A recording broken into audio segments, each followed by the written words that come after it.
Yeah, good evening, Navika. First of all, congratulations to you and the Times Now team for this important investigation. I think the time has come for us to look beyond the obvious.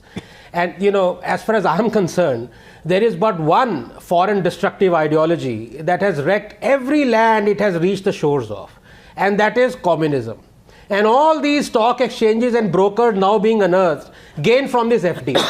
This anti-science cult that has resulted in the murder of 100 million innocents is the antithesis of Darwinism, in that it abjures competition and empathy. It attracts hateful, incompetent failures in life. It cushions their guilt of destroying things they are incapable of ever building. One must understand, Navika, the thin lines that divide communism, anarchy and revolution are there for a purpose. Hopscotch. These hammerheads have perfected the art of jumping from one square to another. Communism today, anarchism tomorrow, revolution forever. A leftist can never be your true friend because he's deeply embarrassed about eulogizing mass murderers and following a junk ideology. It's a heady mix of inferiority and persecution complex that soon turns to anxiety when the ideas of the cult are rejected by all intelligent humans. His only refuge then is among people of his own tribe. It's a religion. You keep convincing each other that you are correct. What inevitably follows is authoritarianism, thought control, state control, and then total control. From Lenin to Stalin to Mao to Castro to Che to Pol Pot is the family tree drawn in the blood of millions of innocents. Closer home, the foundation of Indian communism is built on hypocrisy and bloodshed. If one founder, Dange, wasn't writing groveling mercy petitions to the British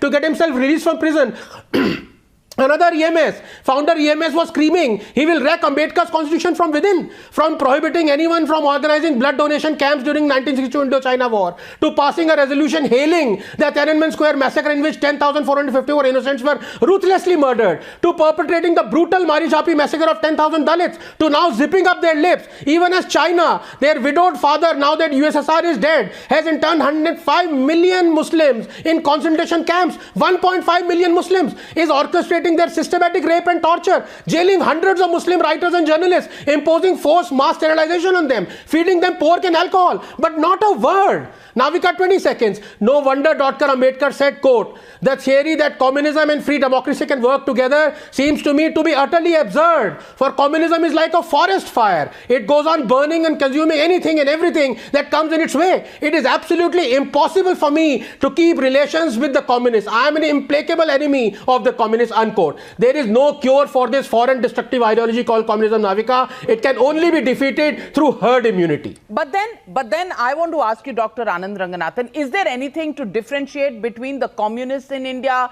and the Congress and the Samajwadi Party? Because all of them today are an anti-Modi force, and therefore ideology of communism, ideology of left-leaning thought processes is something all of them wear on their sleeves. Can you deny that they're all cut from the same cloth today? There is nothing called pure communism anymore.